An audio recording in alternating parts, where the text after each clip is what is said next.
What kind of country is Venezuela जो इतनी खामोशी से collapse कर रहा है, जिसके प्रेसिडेंट और फर्स्ट लेडी को एक दूसरे कंट्री की फोर्स एक स्विफ्ट ऑपरेशन में अरेस्ट करके ले जाते हैं। ना कोई सालों की जंग होती है, ना शहर खंडरात में तब्दील होते हैं, ना हजारों लोग मरते हैं। बस एक स्विफ्ट ऑपरेशन और सेंटर ऑफ पावर खत्म। कौन? फिनिश्ड। बिल्कुल ऐसे जैसे लॉ इन्फोर्समेंट एजेंसीज किसी बड़े कार्टेल पर एक स्विफ्ट अटैक करते हैं। ये नॉर्मली मुमकिन नहीं होता। It's quite impossible. क्योंकि जब तक आप किसी मुल्क के प्रेसिडेंट के करीब ही पहुंचते हैं, उससे पहले एक प्रोलॉन्ग्ड इंस्टेबिलिटी और वायलेंस का पीरियड चलता है। अब वेनेजुएला कोई छोटा मुल्क नहीं, 900,000 स्क्वायर किलोमीटर से ज़्यादा एरिया में फैला हुआ है, जहां पॉपुलेशन 30 मिलियन से ऊपर है। Active military more than 100,000 soldiers पर मुश्तमिल है और ओवर 200,000 पैरामिलिट्री फोर्सेस भी सपोर्ट कर रही हैं। और एक ऐसी नेशन जो दुनिया के सबसे बड़े प्रूवन ऑयल रिजर्व पर बैठी है। इस मिस्ट्री, इस अनोमली की बेस तक पहुंचने के लिए let me ask you simple question. अपने कंट्री के हेड के तौर पर क्या आप एक कैरिस्मेटिक लीडर को फॉलो करेंगे जो आपकी ज़बान बोलता हो, गरीब को डिग्निटी, भूले हुए लोगों को जस्टिस और कौम को प्राइड का वादा करता हो, सारे राइट साउंड बाइट्स देता हो, लेकिन उसके पास कोई क्लियर सिस्टम, इंस्टीट्यूशनल ब्लूप्रिंट या सेफ कार्ड्स ना हो? या फिर आप उस शख्स को फॉलो करेंगे जो शायद इतना एक्साइटिंग ना हो, इतना ड्रामेटिक ना हो, लेकिन इंस्टीट्यूशंस के अंदर रहकर काम करता हो, लॉज को स्ट्रॉन्ग करता हो और धीरे धीरे सिस्टम को स्लोली एंड स्टेडीली ठीक करने की बात करता हो?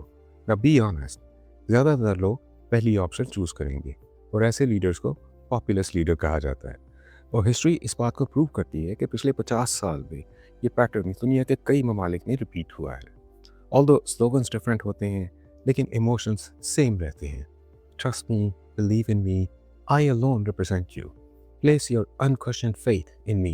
If you question me, you're not faithful. और हर दफ़ा क्राउड सोचता है इस दफ़ा फ़र्क होगा, मगर फ़र्क कभी नहीं होता। Now let's see Venezuela from another perspective. ये वो मुल्क है जहाँ 2025 तक 8 मिलियन लोग मुल्क छोड़ने पर मजबूर हो गए। रोज़ाना लगभग 2,000 लोग मुल्क छोड़ते हैं और ये लोग जंग से नहीं भाग रहे, कोई एपिडेमिक नहीं फैला हो, ये लोग इकोनॉमिक कोलैप्स से बच रहे हैं। वेनेजुएला एक रात में नहीं गिरा। ये कहानी ह्यूगो चावेज से 1999 में शुरू होती है। एक लीडर जो लोगों की तरह बोलता, लोगों की तरह ड्रेस करता, एलीट्स को चैलेंज करता, डिग्निटी का वादा करता और कुछ अरसे के लिए काम भी हुआ। ऑयल मनी से वेलफेयर प्रोग्राम्स चले, गरीब महसूस करते कि उनको देखा जा रहा है। रेवोल्यूशन कुछ अरसे के लिए रियल लगना शुरू हो गई। लेकिन सबसे बड़ी गलती ये हुई कि इंस्टीट्यूशंस को स्ट्रांग नहीं किया गया, बल्कि उनको लॉयल बनाया गया और जो पहले से स्ट्रांग इंस्टीट्यूशन थे वो भी वीक हो गए।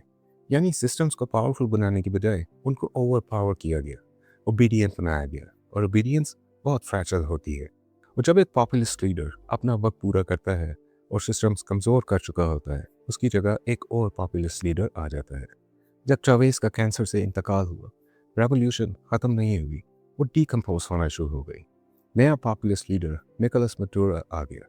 उसको पावर मिली लेकिन लेजिटिमेसी नहीं मिली।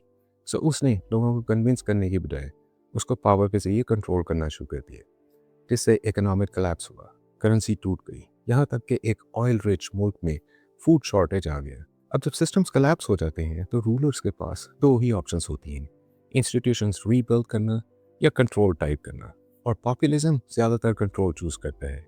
ये एक अनकंफर्टेबल रियलिटी है कि अनचेक पॉपुलिज्म से पैदा हुई power is like a joint जिसके पैर मिट्टी के होते हैं।